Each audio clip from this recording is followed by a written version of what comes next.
Yeah, grade 12 another episode esingena kuyona njengamanje siyibiza ngokuthi it's a financial mathematics.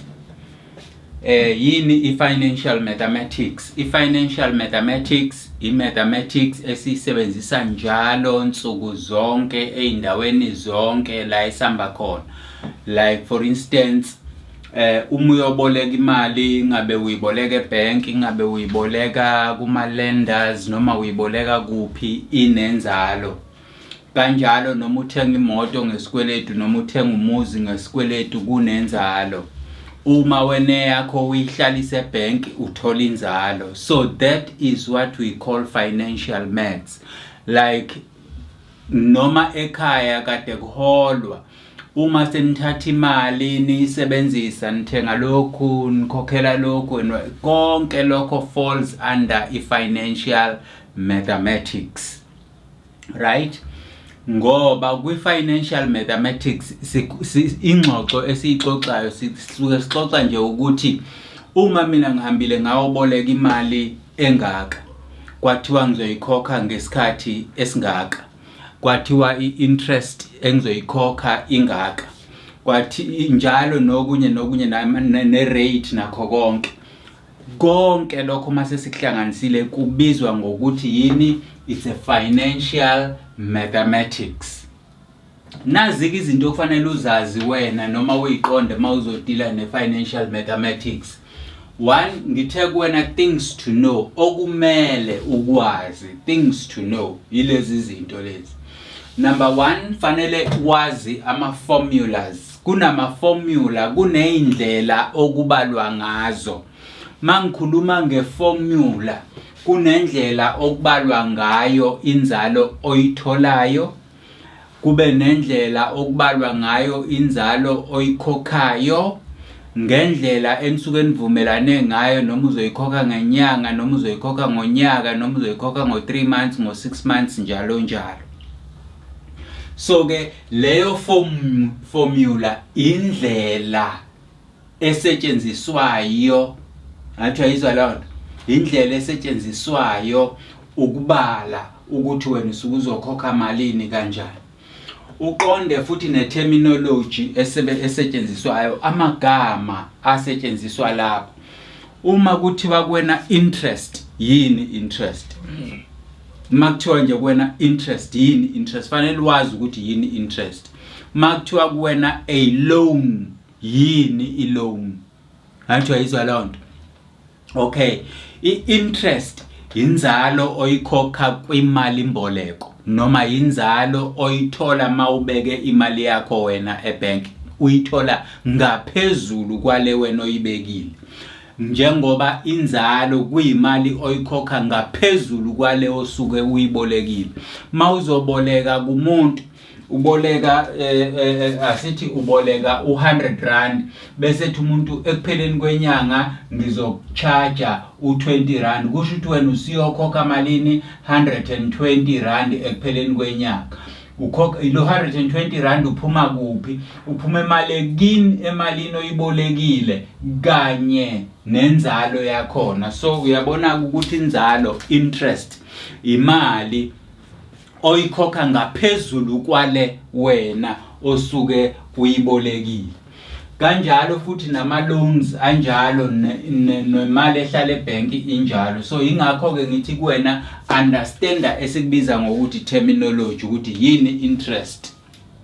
Number 2, understanda amagama azosebenza la ukuthi athini. Mangizothi kuwena an annuity, yini annuity?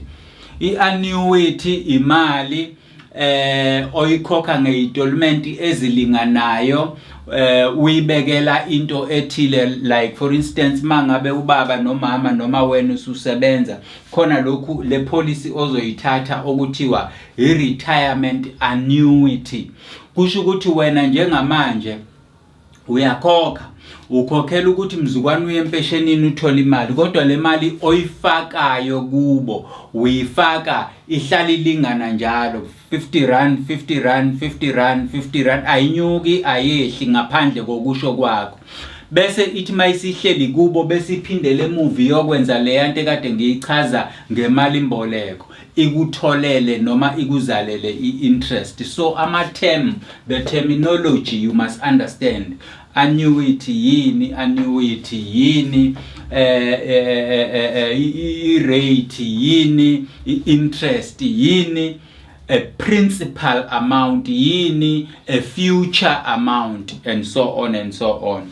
Ake ngichazele, mawukhuluma nge-future amount imali oyoyithola ngaleso sikhathi.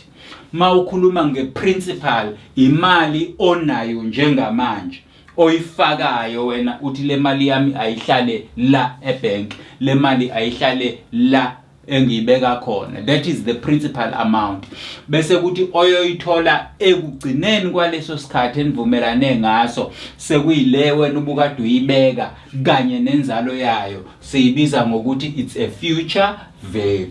Mangithi understand the terminology, amagama ozolokhu uhlangabezana nawo, uzohlangabezana no depreciation. Ungadidwa ukuthi yini depreciation. I depreciation yenzeka noma yikuphi nakumuntu nomuntu uya depreciate abakithi. Uma sithi i depreciation ukuluza ivalue, buka isicathulo sokusithengile uhamba ngaso insuku ezimbili ezintathu, kolwesine usuku uthi uyasibuka ngaphansi kwi-sold, isithende sakho sakhona sesiyaqala siyadleka. Mawususibuyisela esitolo leso sicathulo noma ususidayisa wena ngeke usasidayisa ngemali osithenge ngayo, seyehlile imali wena osungasidayisa ngayo. Ilokho ke sikubiza ngokuthi i-value yesicathulo has gone down. I-value yesicathulo, inani lesicathulo, intengo yesicathulo yehlile. Nemoto ngokunjalo, imoto ungahamba uyoyithenga namhlanje i-500,000, uyithatha uzoyibeka kwakho egarage ingahambi inyanga yesibili, inyanga yesithathu. Ngenyanga ka4 uphuma uhamba uyoyidayisa leyo moto, ngakugarantela ngeke uyidayise u500,000 futhi ngeke uyidayise ngaphezulu ka500,000, usuyoyidayisa ngaphansi ka500,000. Lalela isizathu ukuthi siphi. Isizathu ukuthi le moto isike yaba eyomunye umuntu, angazi noma uyayithola yini. Le moto isike yaba eyomunye umuntu, angithi uhambile wena wayoyithenga kwabe yakho wena manje usucabanga ukuyidayisa. Abazi ke bona noma ubuhamba ngayo noma ubungahambi ngayo yini. Mawuthi bungahambi ngayo abazi noma uqamba manga noma uqambe manga yini. Kodwa lo 4 months lowo uzoyehlisa ivalue yaleyo moto from 500 mhlawumbe izoba u408, u20,000 rand wonke usulahlekile njalo. So lokho kwehla ke kwentengo, lokho kwehla kwevalue, lokho kwehla kwani sikubiza ngokuthi yini, it's a depreciation of an asset. Umuntu ke udepreciate kanjani? Umuntu depreciate ngokukhula, njengoba nemoto idepreciate ngokukhula. Uma imoto yakhiwe ngo2022 yakhiwa ngo2022, ngo2024 leyo moto izobe ingasabizi imali ebikade ibiza ngo2022. Ngo2022 izobe isabiza, ngo2024 izobe isishibhile kancane. So the more iminyaka iya phambili, the value goes back. Nomuntu kunjalo, ngesikhathi umuntu ekhula ebheke phambili ngeminyaka, uyaqala umilwa imbimbi, nje uphelelwa amandla, uyakhathala kalula njalo njalo. Nemoto kwenzeka kanjalo, nebhayisikili noma yini yenza kanjalo. As a result sigcina ke sithi iprice yehla, noma ke zikhona izinto ezingehlelwa iprice. Muzi awehlelwa iprice uma uzowuphatha kahle, kodwa mawuzowuphatha kudlakadla kuyehlelwa iprice. Iland ayehlelwa iprice, uyiphethe kahle noma uyiphethe kabi. Angazi ukuyiphatha kabi kuyenze njani, ukuyilima noma ungayilima angazi, kodwa nje iland it's one of an example, isibonelo esihle sento engehlelwa iprice, but iprice yakho ihlala ikhuphuka njalo. So understand the terminology. That is what depreciation is. Ne appreciation ke ilento engichaza ngeland. Iland ivalue yakho ihlala ikhuphuka. So the value appreciates, the value depreciates. Athi niyayibona la, appreciates, depreciates, and so on. Kodwa zonke lezi zinto zibalwa ngama formulas njalo bakithi. Akhona encwadini, akhona ngisho ephepheni lakho mangabe sebekubuza March, June, September and December. Akhona lama formula there. Bayakunikeza. Akusikhona ukuthi wena fanele uwacreme, kodwa kufanele wazi ukuthi asetshenziswa kanjani. Sengichazile nge-interest, kodwa ngifuna ukukukhombisa ukuthi interest kuthiwa isimple injani. I-interest esimple, i-interest efana nale. Uma uhambe uyoboleka u100 bese umuntu uzokhokha u20, bese uyawukhokha ngempela u20, isale lekuwena. Ngenyanga elandelayo uzobe usawukweleta lo 100 uphinde ukhokhe omunye u20. Anti sayibona leyo nto. Ukhokhe lo 20, usale lo 100 kuwena. Ngenyanga elandelayo uphinde ukhokhe u20. Anti sayibona leyo nto. So uyabona ukuthi njalo kuhlale ku20, but mangabe sesithi i-interest yakho i-compound, i-interest yakho i-compound, isimple mayinje yaya, njalo wena uhlala ukhokha i-interest uyikhokha. Kodwa masithi i-compound sichaza lokho. Masithi i-compound sichaza ukuthi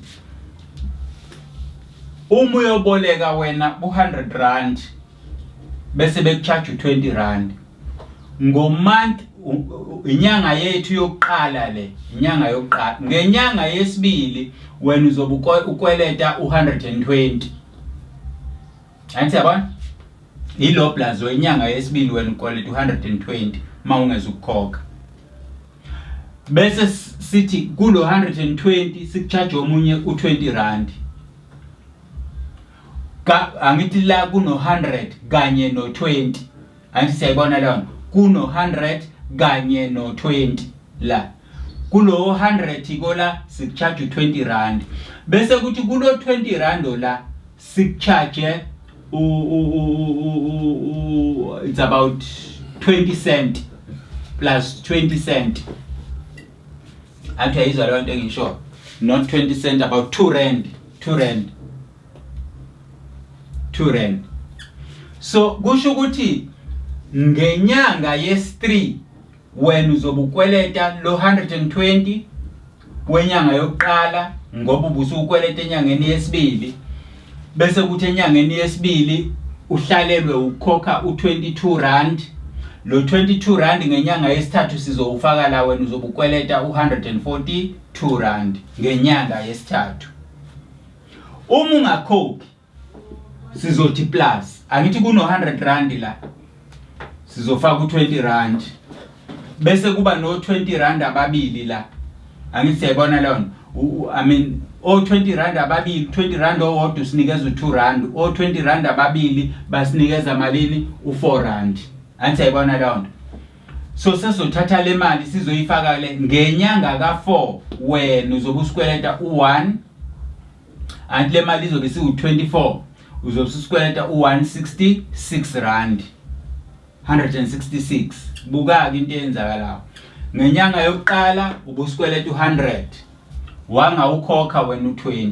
Ngenyanga yesibili ubusikweleta u120. Sakucharge le interest. Ayisayibona leyo nto. Ngenyanga waphinde wangayikhokha le interest. Ngenyanga yesithathu ubusikweleta le mali. Sakucharge le interest. Waphinde wangayikhokha ngenyanga yesi4. Uyabona into eyenzakalayo. Uqale usikweleta kodwa manje ususikweleta iyenyuka imali. Athi siyayibona leyo nto, iyenyuka imali osikweleta yona ngoba sizalisa bathi bazalisa unina nenkonyane. Basho njalo abantu ababolekisa ngemali bathi sizokucharge interest kanina siphinde sikucharge interest ye-interest wena usuke ungayikhokhanga. That is what we say, it is compounded ine formula yakhona. Simple, ine formula yakhona. Okay, siyayichaza njalo lezi zinto bakithi asikaka yisebenzi. Mangabe sesiyisebenza uzobe usuyibona nawe. Size kwi decay. I decay ake sichaze nje lona igama elithi decay.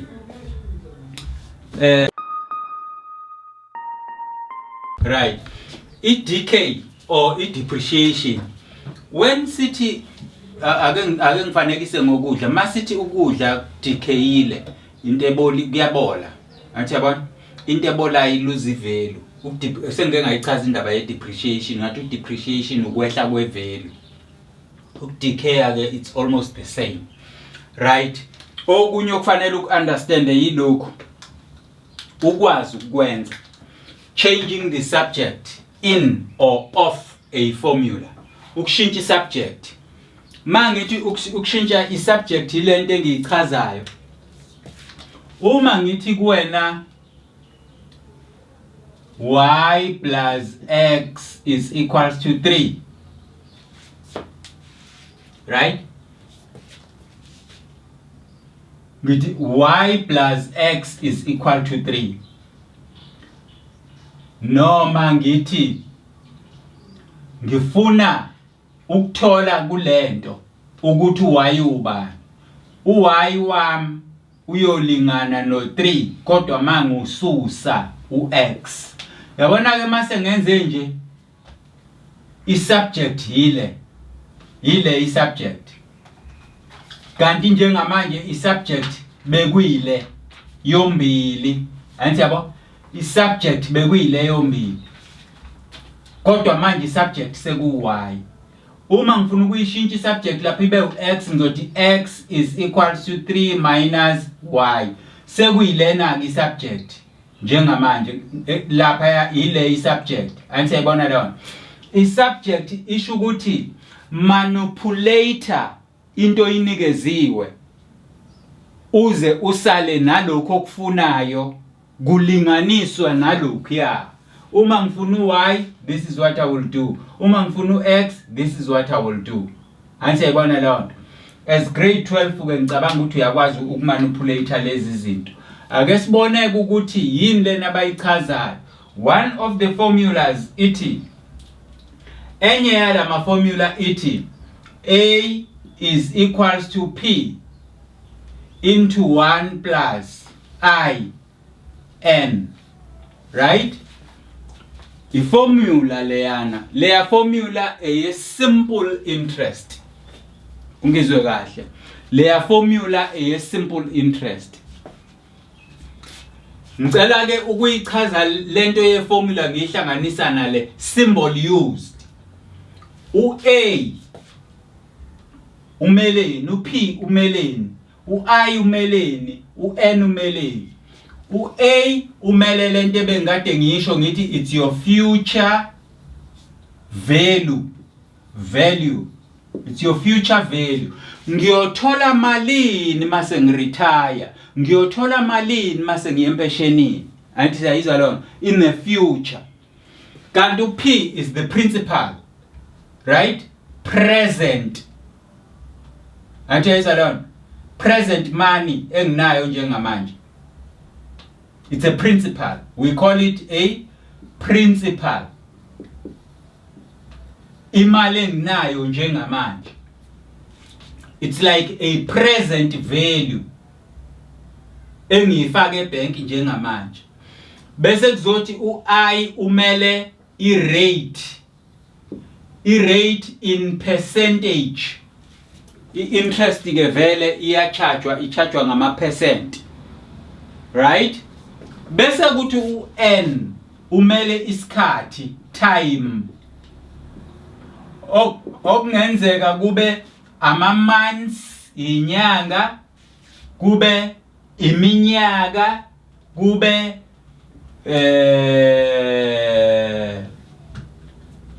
half yearly, kube quarter, kube kuningi. It's quarterly, it's monthly, quarterly, half yearly, yearly. Anti yabo kuze kube u4.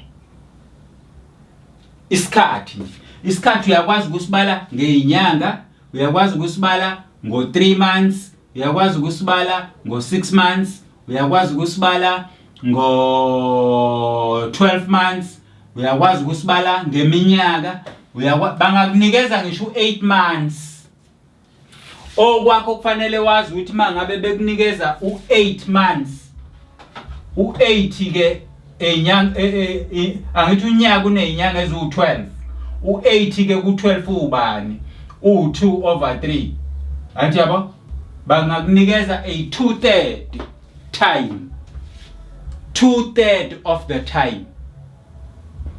Uyayizwa le nto engitshela yona? Yes. So kufanele ukwazi konke lokho ukuthi kumele ini. Asimanipulate lapha ke. Ngicela ukubuza ke kuwena ukuthi yini ofuna siyenze la, ufuna sithole bani? Ake sithi ke ufuna sithole uP. Thatha lento awuyifanise nale y is equals to 2, lo p u2, lokhu ku x. Uma ngifuna ux ke ngenze njani? Ngidivide ngalo p, phinde ngidivide ngalo p la. Angisayibona? Ngoba up u2, lokhu ku x. Lokhu kuyaphela la bese ngiba no x equal to y/p. Angisayibona? Ngenye indlela ux wami sithe uyileyanto 1 plus I n equals to y/p. U-y wami ubani njengamanje? U-a. Athi yabona? Kuya njalo ngokuthi ngifuna bani. Mangifuna u-i ngizosusa lo ngimshonise ngale ngithi -1. Akasekho lo la. Ngoba ngifuna u-i bese ngidivide ngo-n, nala ngidivide ngo-n, aphele lo. Bese ngithi interest yami ngikwazi ukuyithola ukuthi malini engiyizuzayo, interest. Yile imali engiyoyithola ekugcineni, ngiyidivide ngiyifakile, ngisusa u1 bese konke ngidivide ngesikhathi. That is to manipulate. Athi ayizwa leyo nto. Ngitheni kuwena changing the subject. Kuya ngokuthi ngifunani. So uma ngifuna u-i yile engiyisebenzisayo. Uma ngifuna u-n ke yiphi engiyisebenzisayo. Sibuyele emuva ke siyofuna u-n. Right? Mangabe ngifuna u-n yilokho engikwenzayo. Ngoba ngifuna u-n. Ngizoqala ngalo. Ngithi 1 plus in lokhu is same as a, but mangu divide ngo-p ngoba ngiqale ngalo. Divide ngalo throughout, akhansele lokusale lo. Ayisiyabo? Ngoba ngifuna ke ubani mina u-n, ngithathe lo ngiyususa ngapha -1, akasekho ke lola. Ngoba ngifuna u-n divide by I, then yonke le yanto divide by I, then u-n wami utholakala ngo-a/p -1 all over I. Bayayizwa abantu ukuthi ngithini? Wonke lama letters njengoba ngikhuluma ngawo la, wonke lama letters njengoba ngikhuluma ngawo la, usuku wanikeziwe. Uzobona mangabe sesenza isibalo, u-a ubani, u-p ubani, u-i ubani, u-n ubani. Ongakunikeziwe ikhona okufanele ukutholeke. Athi siyayizwa leyo nto. Neye compound ke, neye compound. Eye compound nakhona isuka ingamile kanje, isuka nje. A compound one will be like this. Bese umbuzo ke uthi nguthola kanjani u-i, u-n, ubani nobani. Ake sithi okokuqala sifuna ukuthola bani? U-n. Sizothi a divided by p lo is equals to 1 plus I all powered n. Siyabona? all powered n. Lento ikwi exponential form. Ngicabanga ukuthi bayawazi abantu ama exponential form. Sesiyasuka nayo kwi exponential form siyenzani kwi log form. Sesiya introduce igama elithi log of a divided by p is same as the log of y plus 1 plus I to n. 1 plus I to n. Right? Exponentially lo useyabuya la sengino n log bese ngithi 1 plus I is equals to the log of a over p.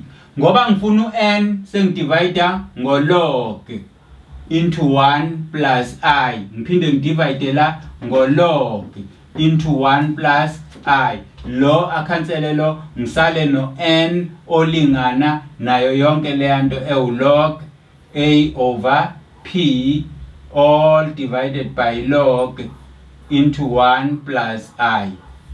So n wami ngikwazi ukuthola kanje in a compounded situation because le sekuyi compound.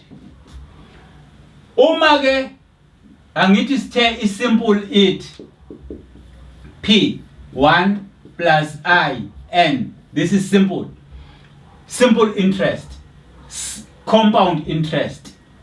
Kodwa mase sikhuluma nge depreciation sesithi simple depreciation kushintsha la kuphela kube minus, bese sithi compound depreciation kushintsha la kube minus. Anti bayabona abantu siya manipulate. Nakho kokunye ngifuna ukukuchaza. Understand what you are asked. Ubuzweni kanti wena. Yini leno oyibuzini? Asiphinde siqhubeke. Wenzani? Nini? Wenzani? Nini? Athi siyayizwa lonto. So mawu understand le ngxoxo engixoxela yona la. Sizothi sisuka manje ke bese siya ku problem. Sesiyolalela ingxoxo abasitshele yona bese senza isibalo. Angithi uyayizwa lonto. Siyolalela ingxoxo abasitshele yona bese senza isibalo.